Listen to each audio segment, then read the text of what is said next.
Guys, welcome back to the Kop TV. Myself and Doyle outside of Wembley, as you can see, after Liverpool's penalty shootout loss to Crystal Palace in the FA Community Shield. First and foremost, with my brother Doyle, we're not in the best of moods, but we did just speak. Give me 1 second, yeah, look what I'm going to go and get, yeah. Just because we lost. Where are they, lads? They're in my bag somewhere. Tissues, sunglasses. Yeah, buddy. Yeah, get them on. Yeah. Get them on, buddy. But listen, man, it wasn't the result we were after, but first and foremost, we have to say big up each and every time to TNT Sports, right? They're hosting 7 competitions on the broadcasting channel. Go round, please. Thank you, mate. Yeah.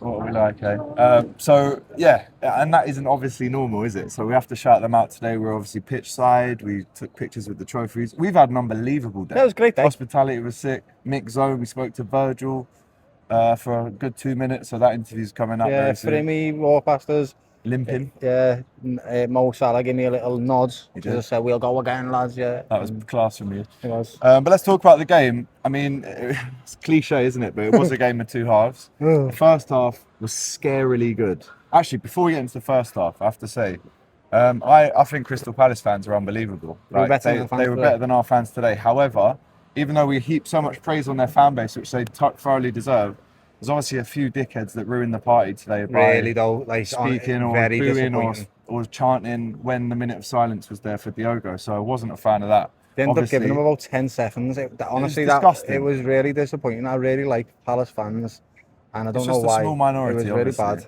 It's not a tit for tat thing. This is not somebody's life. You know, it's not okay that for me. I don't like that at all. If I'm honest, then obviously that was a big disappointment just before the game started. So yeah, straight through the shot.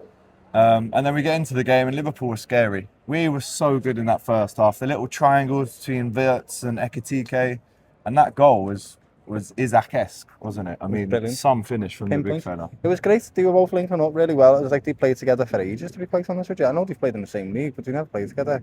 Wirtz and Hugo were exceptional. I think, yeah, great goal to start off with. I think we got excited, didn't we? We seen it all in the first 5 to 10 minutes where we're like, whoa, bump, bump, bump, one touch passing everywhere. We were 2-1 up or something by the 20th minute. We were getting to the first goal that they scored as well. But it was just a bit frustrating in the second half. Going into that after that first half was lightning, mate. We were great. I think we might have been a bit complacent. I say a bit. We definitely were. We were complacent. So yeah, first goal, Hugo. Do you know what, mate? You are brilliant. Absolutely. He looks like a player for us, mate. I'm not worried about him in any way. I don't even think we need Isaac.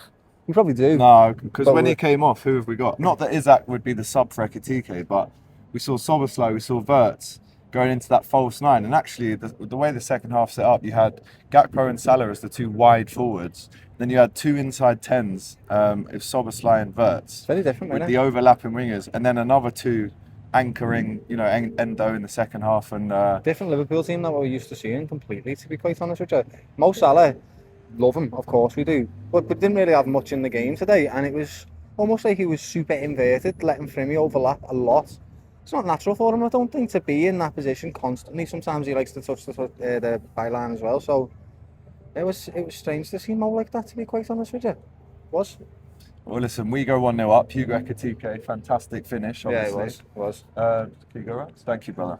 And then we let them back into the game with their goal. It was a penalty. Virgil van Dijk brings the man down, and a good pen from Mateta. But even you said at that point, we've got way too much quality to lose this game. We'll go on and beat them, and I believe that as well. Both of our predictions, pitch side, were that. And then we go 2-1 ahead. Jeremy Frimpong. Oh my word!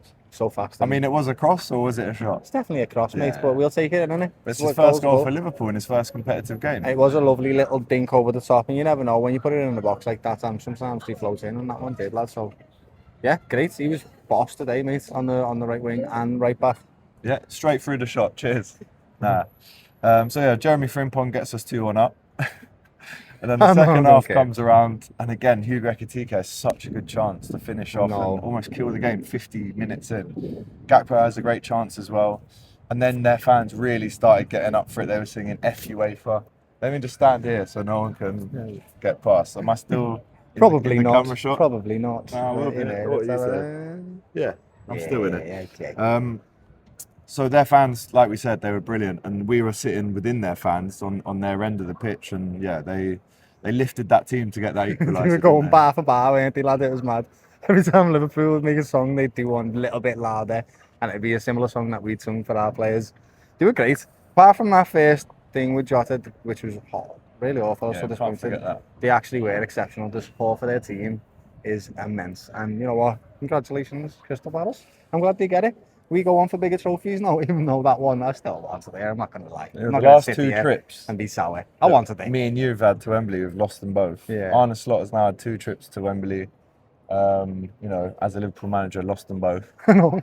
So it's not a happy hunting ground for Liverpool at the minute after it being Anfield South for so long. But when it was 2-2, and obviously we made some subs which weren't the most positive subs. Obviously, Callister comes on, Endo comes on, not attacking players. But do you think at 2-2, I didn't really feel like we were the next team to score. I thought they were. Well, yeah, I think it's exactly what you just said. I was probably jumped the gun a little bit to say, Hugo, you don't need Isaac. We do need an attacking player because that's point in case, really. They come on and didn't really affect the game in an attacking way because they just couldn't. That's not who they are. In fact, I think Macher had quite a poor cameo, to be quite honest with you. He nearly set them up for a goal. It wasn't great, lads. So, yeah, we could do with some more attacking players. Yeah, straight through. Cheers, mate.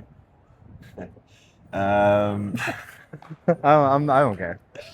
No, it's all good. So yeah, Palace win. It goes to penalties, and we have to talk about Mohamed Salah on penalty duty. I watched the game against Bilbao in the week. It's a very similar penalty to that, actually. He's completely skied it, hasn't he? It's the exact same penalty, I think. Like quite literally the same penalty. The same penalty. So it goes well over.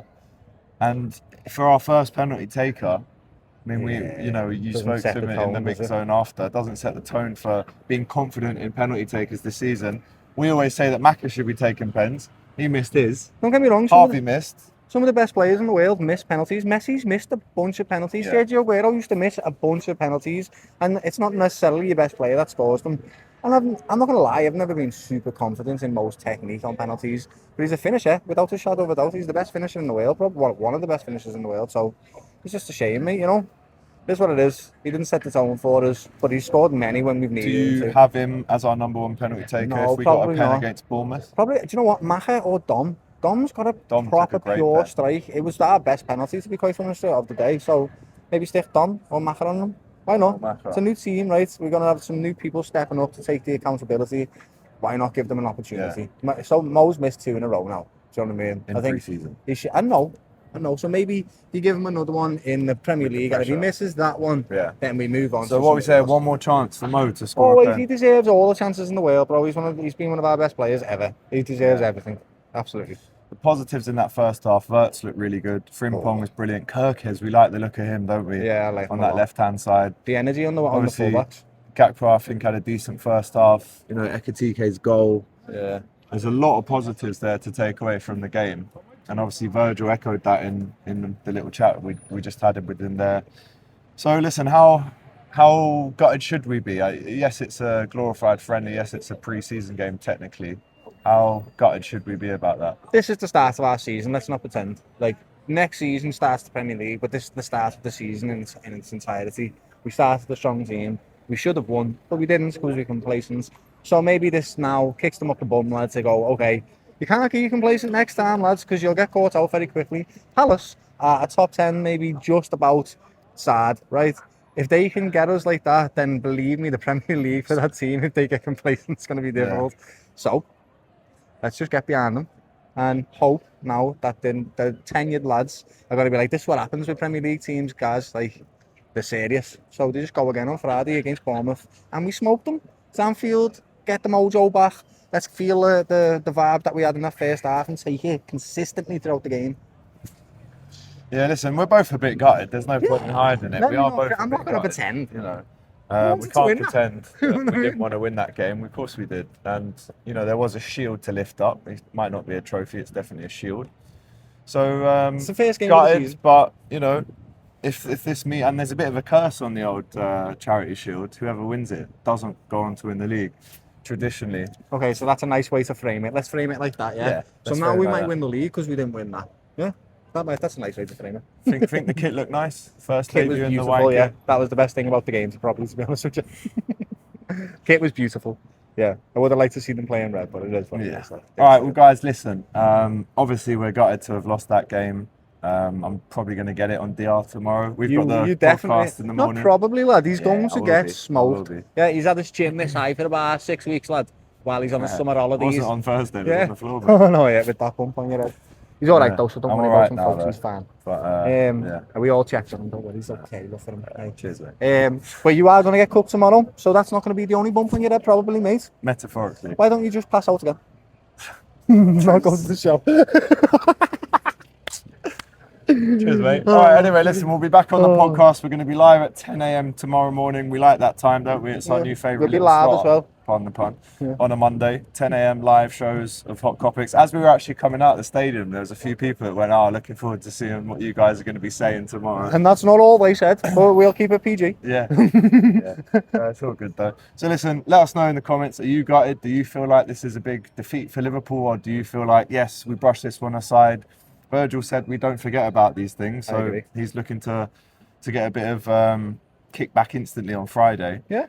Smash that like button, get your comments in. Who do you think was Liverpool's man of the match? Star players, standouts? For me, Ekitike's goal was the moment for me where I was like, wow. He was the standout for me. He was the one that you went, okay, yeah, we've got a serious player here. That's it. We already knew Vert was, but now we know Hugo is the real deal by the looks of that game. Also, just quickly before we go, Mo Salah, no goal or assist at Wembley since 2017. Oh, bro, I don't. It's fine. It is what it is. He's turned up in all the big games throughout my supporting of Liverpool. He can get away with anything with me, mate, to be quite honest with you. The amount of times he's saved us and took us to places where we probably shouldn't have been. No problem, Mo, lad. Keep going. All right, we'll get that subscribe button smashed, right? We'll see you tomorrow at 10 a.m. Me. From Wembley. Good night. It won't be. Well, won't be.